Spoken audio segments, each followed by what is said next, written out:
Hi, yeah, it's Jackie here from the LGFA, and we're on a Zoom call reviewing and previewing the TG4 Championship action.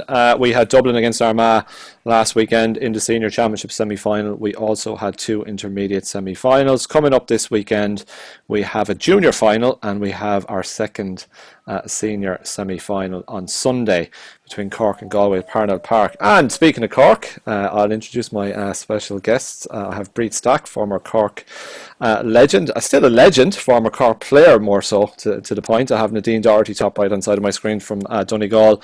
Bottom right, Denise Masterson, Dublin's 2010 breakthrough captain. Caoimhe Morgan from Armagh is down the bottom of my screen on the middle. And bottom left-hand side, last but certainly not least, Michelle Ryan, former Waterford star. Michelle, you will be on Pelham on BO duty this Sunday to confirm at Parnell Park, will you? I will, yeah. Good. Check. We got that right this time. Bríd Stack, how are you? Good. How are you all keeping? We're not bad. You're out in the open air. Tell us what you're at. Yeah, fine and toasty down at Cork. So, yeah, just doing a small bit of a kicking session here on tonight, Wednesday, and then one last kicking session on Friday in UL. And then that's it. Then we're heading off next Wednesday morning. So we'll probably head up to Dublin on Tuesday night. And then I think the way the flights are and there's a few delays, we probably won't be landing into Adelaide until the 11th. So 3 days of travelling might not be the best with a small fella, but if you have any tips on how much whiskey is allowed, you know. How is he? How's the baby? He's great. He's flying it. Sure, he's happy out. He doesn't have a clue what's going on, but sure, he'll get a bit of sun on the skin there soon enough. So we're all looking forward to a big adventure together. Absolutely. I think in these COVID times, sometimes ignorance is bliss. Bríd, I look at my own lads here, and I sometimes think I wish I was a baby again. It's a lovely time for you, Bríd. You've enjoyed motherhood and all that's come with that. Yeah, sure, immensely, and been very fortunate. I suppose that we were able to spend so much time together over the last year. So I suppose that's some of the perks of lockdowns. But I suppose very, very thankful for the support of my family, and I definitely wouldn't be in a position to travel without mom and dad and my sister Mern and Cork's parents as well. They've been absolutely phenomenal, and yeah, I suppose I'll definitely miss them. Miss the support systems. I suppose Cork is very, very prepared for Daddy daycare, I'd say. So there we know about it. I was just you took the next question out of my mouth. I mean, I've seen Nana and Grandad with Cork and they're so good with him, and they obviously love him very much. I mean, you're going to miss them something rotten, really, aren't you? Like, oh, terrible, yeah. So we won't talk about that yet, I'd say. But thankfully, look, we're in a good modern age. There's plenty connections and plenty WhatsApps and plenty Zooms. So I'd say we'll be on them a lot. Every single day or every second day, definitely. So it'll be great to keep in touch with them and keep them up to date. And I suppose it's exciting for them too, seeing a new adventure for us, and I suppose being kept in the loop the whole way will be lovely. So, Bríd, we wish you so well. We've 3 minutes left. We are timing this because I know you're on a bit of a time schedule there with the session going on. How much are you looking forward to this, Bríd?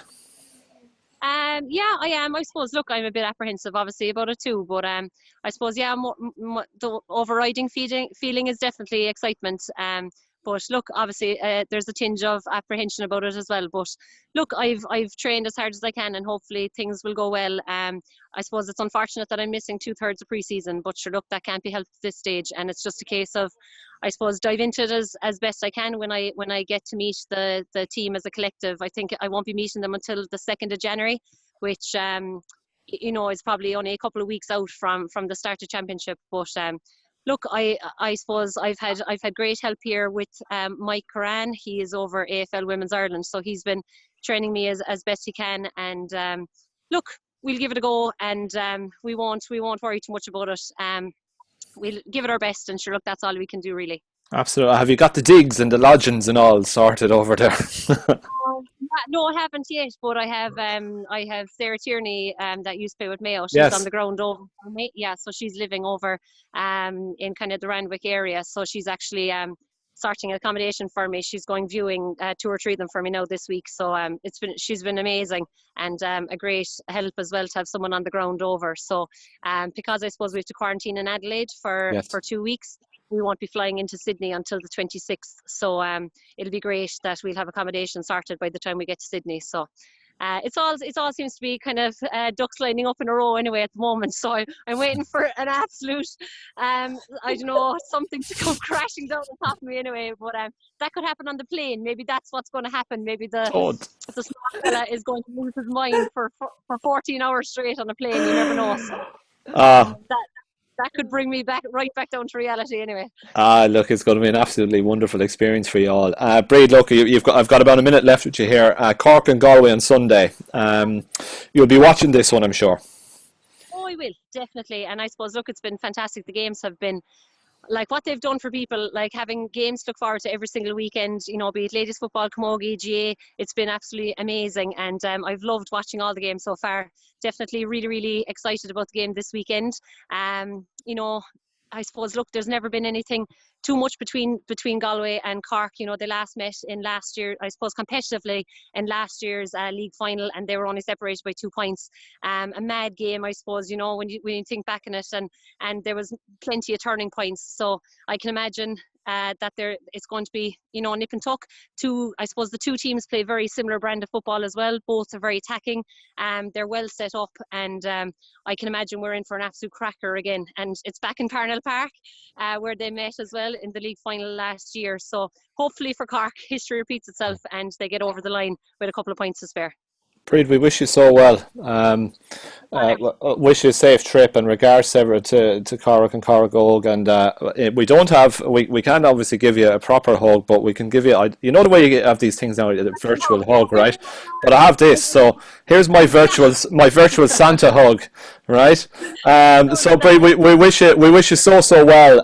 I'll let the girls say a quick hello to you there as well, and we'll all give a big wave and wish you well on your travels. Bríd, we might catch you on the other side at some stage. We might give you a shout when you're in Oz and see can you take a call at some point over the next little while. Yeah, that'd be great. Okay, perfect. folks. Thanks. Big waves. See you, Bríd. Take care. That's Bríd Stack, and she's looking forward to a massive adventure down under. It's something to really look forward to, Nadine. I know you're very close with Bríd, and as we all are, and you're in the Learn to Lead leadership program as well. Yourself, Michelle, Denise, and Bríd, an absolutely top girl, and she's so honest and so giving, and it's going to be the exact same when she goes to Australia. She's going to adapt to that pretty quickly, isn't she? Absolutely. She just lifts the room, like even there in that 5 minutes, you know. There's just something really special about Bríd, and it's amazing for her and the family. Like, and as she said so often as of late, you know, to get this opportunity when she would have felt like her intercounty career was done, you know, she'd retired, and then for this to present itself, it's absolutely brilliant. And I'm delighted that she's going, because, you know, on her social media there, she was saying there was a bit of a problem with her visa, and it wasn't looking likely there for a couple of weeks, because the two boys, their visas, there was a bit of a sticking point on them, but it's just brilliant for them. And hopefully we'll be able to get a few clips of her performing over in the AFL. I have absolutely no doubt she'll thrive. I mean, she's just built for it. She's such an athlete, and as she always said, she just gives her best. And, you know, Bríd Stack's best is a lot better than plenty of other people's best. So I just can't wait to see her playing. It'll be brilliant. Just delighted for her. We wish her the best. Absolutely, we do. And so say all of us. Michelle, turning to matters Sunday, which we've already referenced with Bríd, we might as well start there. Cork against Galway is in Parnell Park on Sunday afternoon. It's promises to be quite a game. I think the last time these two teams met in championship, I know Bríd would have alluded to a previous league meeting last year, was back in 2017. It was a game I was at, and Cork absolutely hosed Galway. Now it was, you know, you can draw absolutely no comparisons or parallels to what might happen this weekend. But if you're a Galway player that played that day, is that a little niggle in the back of your head going into this game, or has enough time passed, Michelle, that it's more of a memory now than anything else? I think, but two things. I think enough time has passed, and I think as well in the current year, and I know we keep saying it and how remarkable a year it is, but I think players are really realising in all codes this year that, you know, those kind of things don't feature as much, don't figure as much, don't come into the game as much, because anything can kind of really happen. And I think you know, it's hard to even really kind of put too much weight in what happened in the start of the year in the league, not to mind what happened 2 or 3 years ago at this stage. So I don't think that game back then will have too much bearing, to be honest. I think both teams are going to be coming into this just looking on their form more or less over the last number of weeks. And if I'm being honest, I think over the 4 teams that have been in semi-finals, I think probably Cork and Galway have had a little few more questions to answer among themselves, just because I think Cork wouldn't be entirely happy with how they started the game against Kerry in particular. Kerry really put up a formidable challenge to them, and Cork had to dig deep. They really had to dig deep. It wasn't pretty football by any stretch of the mean, but it was, I suppose, the typical Cork of being thereabouts in the last number of minutes and really grinding it out in the last quarter. Galway, again, I think they're going to have questions in the fact that, you know, twice we could have said that they were comfortably in charge of a game and they would have left a significant lead slip. And maybe in the last number of minutes were quite lucky maybe at times to just hold on to that. And there were questions maybe, especially in the end of that Tipperary match, if the match went on in a few more months longer, and that Monaghan match, was the results going to be in favour of Galway. So I think they're the key things that both teams are going to be looking going into this match. As I said, I don't know if maybe the last number of years, or even the start of this year, really comes into it in the current year that we're in. Michelle, are you happier then going into this game if you're Galway on the end of 2 cliffhangers and winning both by a point, or are you happier being Cork, who, you know, as you say, rightly grounded out against Kerry, but won quite comfortably, relatively comfortably in the end, and then enjoyed a comfortable victory over Cavan, shown great improvement from game 1 to game 2?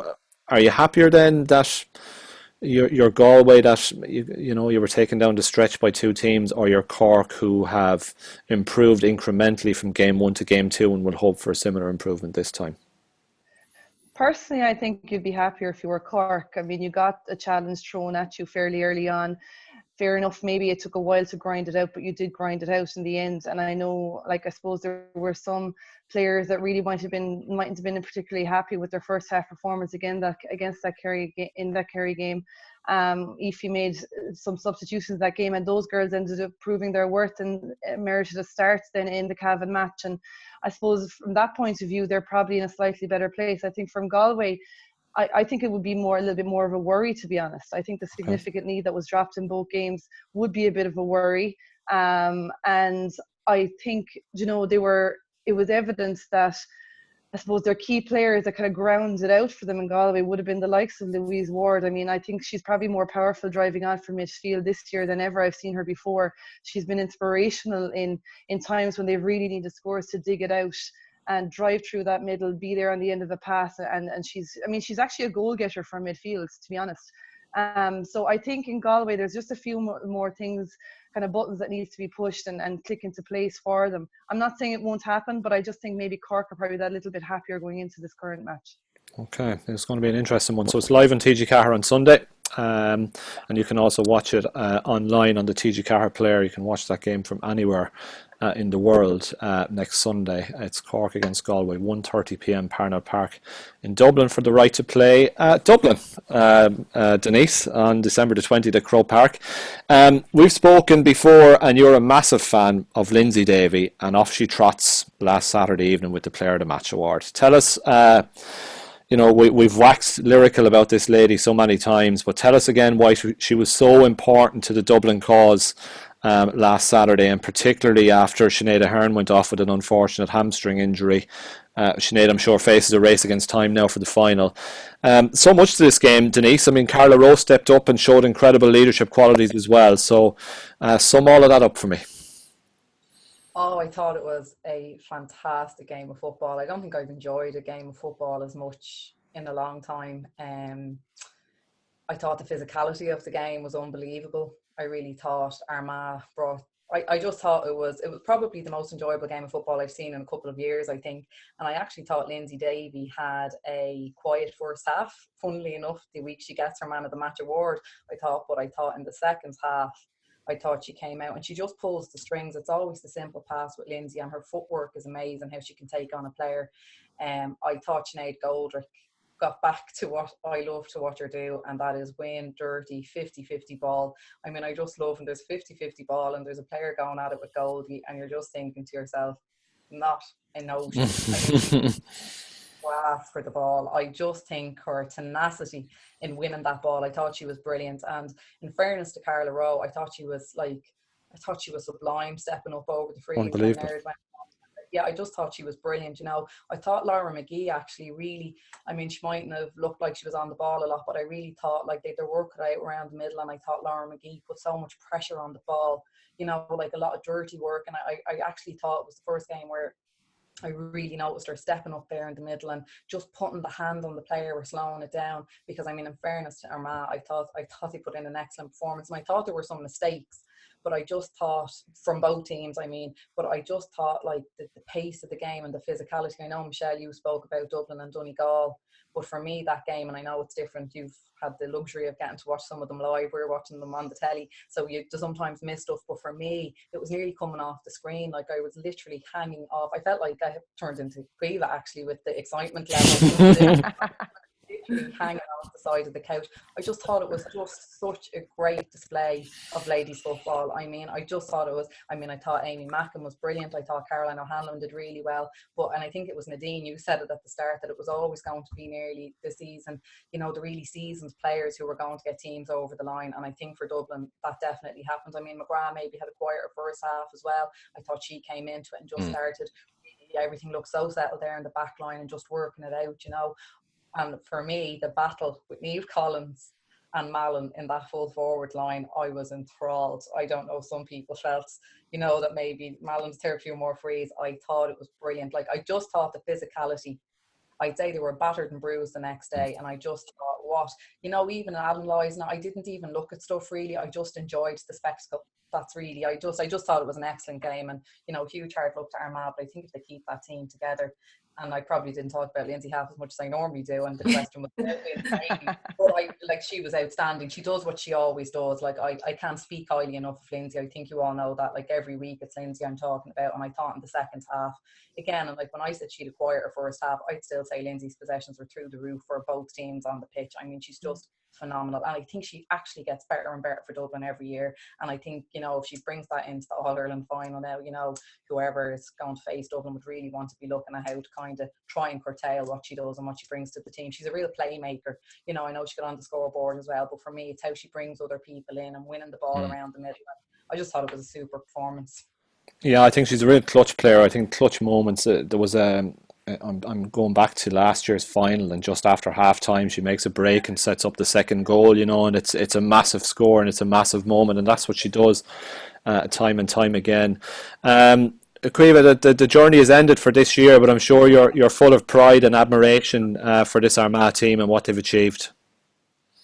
Yeah, look, they've been fantastic. You know, I was really, really proud of their performance. I've been really proud of them all year. I think there's an awful lot of young ones that really stepped up to the plate, you know, and they've taken ownership of the team now, which is great to see.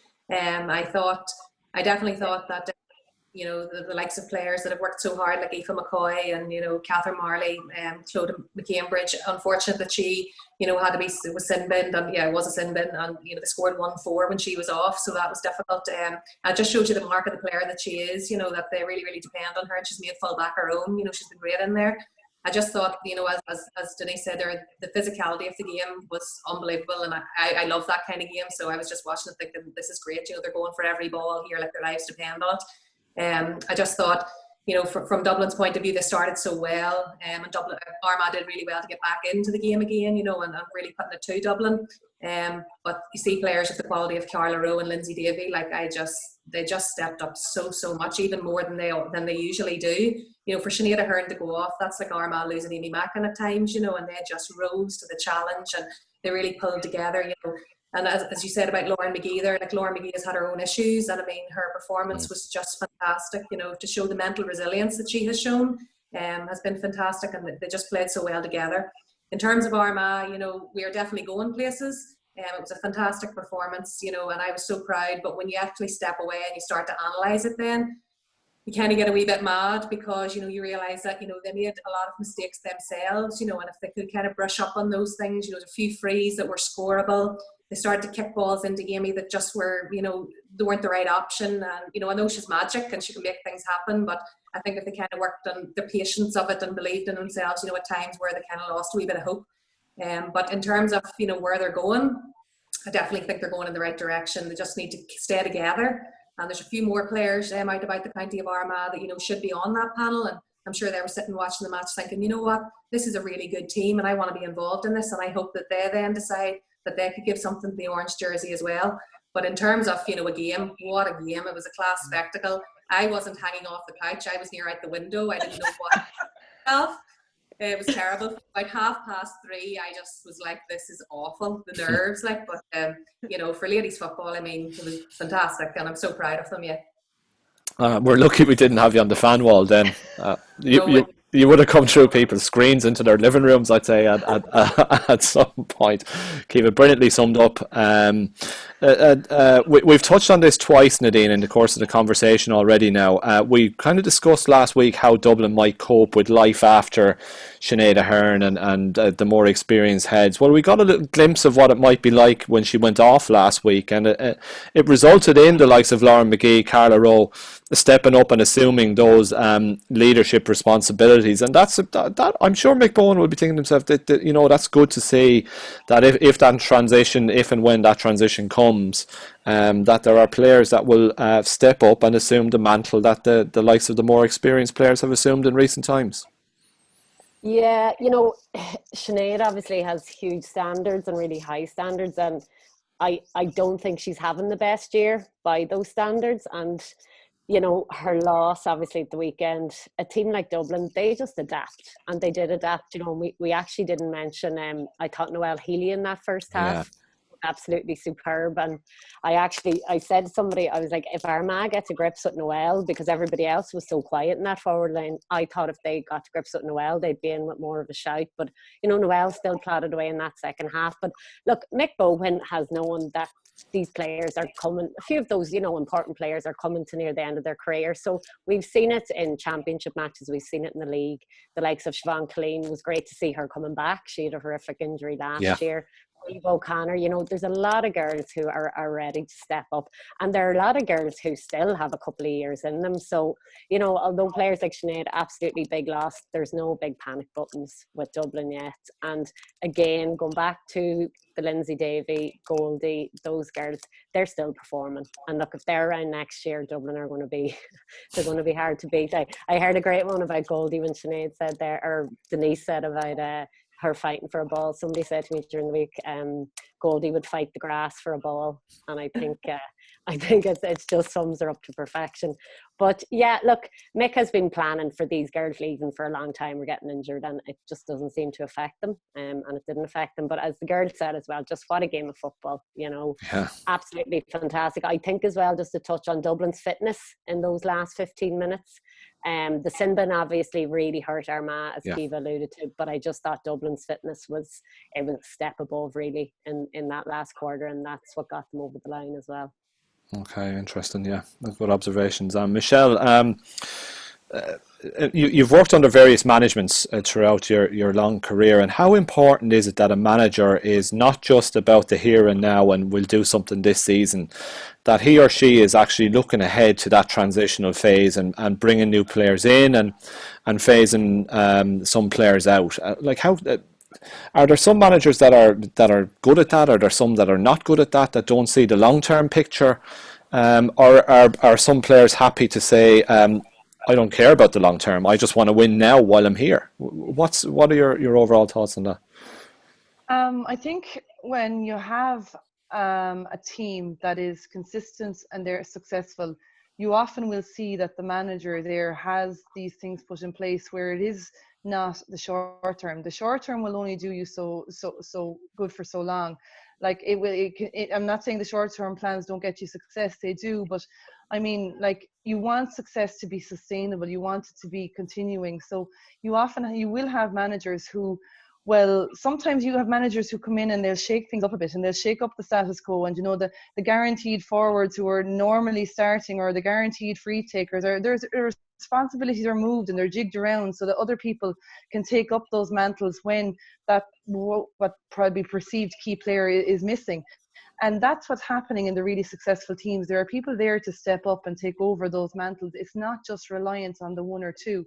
And I think sometimes this perceived gap that exists between, let's just say the top 3 or 4 teams in ladies football and then the rest in the senior, you will have that consistency in those top teams, that maybe the teams that will be seen to be just a little bit below that gap, there may be some of them reliant on key players, and if they're not there, then it's going to have a massive impact on the game. So look, the managers who come in, the long-term plan is just as important. And this goes for whether it's senior or intermediate. If you're in an intermediate competition, I mean, the key plan, and this is something we learned when we used always to play for the intermediate All-Ireland and play to win the intermediate All-Ireland. We won the intermediate All-Ireland because we had a plan to push past the intermediate All-Ireland. We had a plan for when we already knew in intermediate what the plan was going to be when we went to senior. Our goal went beyond that. Our goal went to being competitive in Munster, to contesting Munster finals, which we did end up doing. Now, we didn't get the success maybe in the senior championship that we would have liked, but it was actually pushing beyond what is the obvious goal, I suppose, and looking forward and having that, because sometimes you see teams that when you achieve a certain goal, then you're kind of left in limbo, and where are you going from here? There always has to be a manager or somebody in the backroom team who is actually pushing these things on further and further and looking at the overall rather than just the immediate here and now. Yeah, it's fascinating stuff. It really is. So it's Dublin are through, and we'll find out our second senior finalist on Sunday, Cork against Galway. Denise, we will have another senior team from Leinster in the championship next year, because Meath and Westmeath both made it through to the final on the 20th of December. So look, I think it's good for Leinster to have somebody up with Dublin playing senior football next year. Oh, 100%. Like, I mean, Dublin being the only senior Leinster team, like I said, the way it worked out this year with the interprovincial, it's not taking place, it didn't affect Dublin, but absolutely. But I mean, more for me was the performance Meath put in. I mean, I thought they were, we thought it might be, a tight game with Clare, but I just thought that Meath were, I don't know, they were so well drilled. They all played to the game plan the way they should have done, and there were some magnificent individual performances, and more so than Stacey Grimes. I just thought if Meath bring that level of confidence up senior next year, not only will it be great to have a team up there, but they should really be competing. They're together so long, they're going into their third All-Ireland in a row, and I just thought, some of their players, their captain and mid, I thought their midfield pairing, I really, really, really was impressed with Meath. And I thought the Roscommon game was less maybe, free flowing. It was kind of an itty-bitty game. And, Westmeath being a Division 1 team and Meath being a Division 2 team, it didn't look that way at all for me. Now, it's hard to judge again, with the opposition that they were facing. But, for me, Meath looked like a senior outfit nearly in their game against Clare, whereas I wouldn't have got the same feeling off Westmeath, which is maybe good for Westmeath, because I feel that they have a lot that they can improve on. I don't think everything necessarily clicked for them on the day. I mean, I thought Claffey was brilliant from centre back, but and their forward line, had some great passages of play, but as an overall, I think the game plan that Meath had, sitting back defensively, and the pace at which they broke out, I just was really impressed with Meath, and I think it's great that they're coming up now into the senior championship. I mean, it's great, and it'll be great to see them against Dublin, because I'm sure Meath will be eager to pit themselves against Dublin as well, coming up from intermediate, to give them a good sense of where they are, because I think within the intermediate championship, for me, that they look like the best outfit.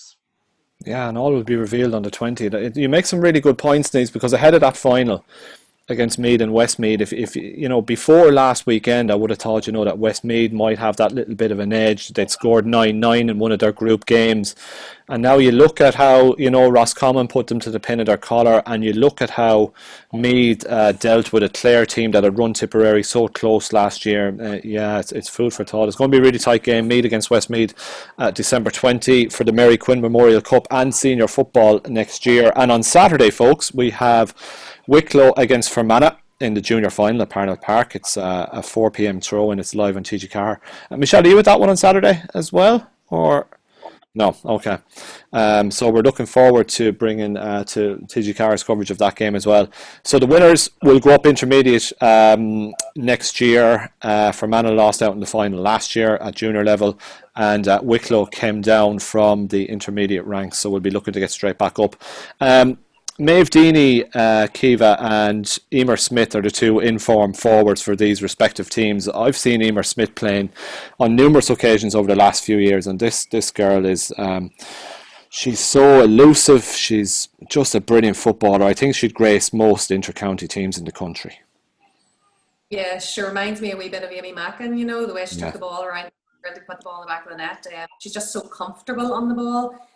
Seems to be a lovely girl as well. You know, I saw her giving an interview with Jerome Quinn there. She's very focused. She just plays for the love of the game, and you know that full forward line is quite an outfit. You know, and they seem to be enjoying their football and playing really well together. So yeah, I'd be very hopeful for Fermanagh, and you know, having been there last year, you know, the point to prove, and they kind of have things together now. You know, and it's showing. So yeah, I think it leads to be a really good match. Do you think they have enough to take on this Wicklow team? When you look at the spread of scores across both teams, you would say that, you know, that Wicklow inside line, Maeve Deany's in there.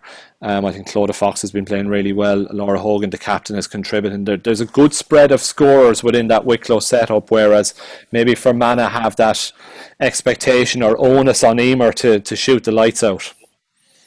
I suppose it's going back to a wee bit of what Michelle had said there. You know, sometimes teams are reliant on maybe one player. And I know Fermanagh are very reliant on Emer, but she has a bit of the touch, as I said, of Amy Mackin class. She can take it. She takes the responsibility on her shoulders very well. That's where Wicklow probably would have the advantage, where they have forwards and, you know, a spread of players that can take responsibility and take scores. So I'm sure Fermanagh will have their homework done. You know, and I mean, they'll want to get the best display of themselves. So, you know, it might be where Wicklow might focus so much on the likes of Emer Smith and maybe not picking up some of the other players, might be where they could capitalise a little bit. What are your thoughts on Fermanagh, Nadine, from the Ulster perspective? Do you know much about them? I'm sure that they're very, very keen to atone for losing a final last year as well. You don't want to lose 2 All-Ireland finals on the trot. No, to be honest, Jackie, I wouldn't know too much about them, but just having, I suppose, just read up on them this year and seen the matches on Facebook. They've been thereabouts every year, really. You know, when it comes to the latter end of the championship, it's always Fermanagh. Look, as Caoimhe's touched on, they'll be very hopeful. They'll have their homework done. They'll have a plan for the Maeve Deany's and Clodagh Fox. But I just think Wicklow would have to be slight favourites, having gone down from intermediate last year, and they're quite a young team, Wicklow. You know, they lost a lot of players maybe 4 or 5 years ago, experienced players, and then they just seem to have a little bit of a conveyor belt from underage, and they seem to have fitted in seamlessly, and there seems to be real momentum in Wicklow. They have a few players as well playing their club football in Dublin, and that helps them for sure, you know, in terms of the pace of the game. So I just think they will be slight favourites, but look, hopefully it'll be a great game of football, and it's not often that, you know, the junior final is the second match and the main event, so it'll be nice for these girls to sit back and maybe watch a bit of the Galway and Cork match before they go out for theirs, and they'll take centre stage. So look, hopefully, like every match in that junior championship this year, you know, the few that I've been able to catch, they seem to have been great games of football, and I'd expect the same, but I just think Wicklow will have that little bit more. Okay, it's going to be very interesting. I actually remember Marie Keeley, who was part of that Wicklow team as well, scoring a hat-trick in a league final a couple of years ago against Louth as well. So they have so much scoring talent in the ranks. So it's going to be an interesting weekend, folks. We've had a very interesting last weekend. It was great to have Bríd Stack on as well at the top of the show today. We'll do it all again next week, will we? Sure, might as well. We're near the end of it now. So just to remind viewers that the TG4 All-Ireland Junior final this Saturday is Wicklow against Fermanagh. It's at Parnell Park. It's 4 p.m. It's live on TG4. And at Parnell Park on Sunday at 1:30 p.m. it's Cork against Galway for the right to play Dublin in the 2020 TG4 All-Ireland Senior final. My special guest today, Bríd Stack, who was at the top of the show, Nadine Doherty, Michelle Ryan, Denise Masterson and Caoimhe Morgan. Great to have you on again today, folks. Stay safe and we'll talk to you again next week.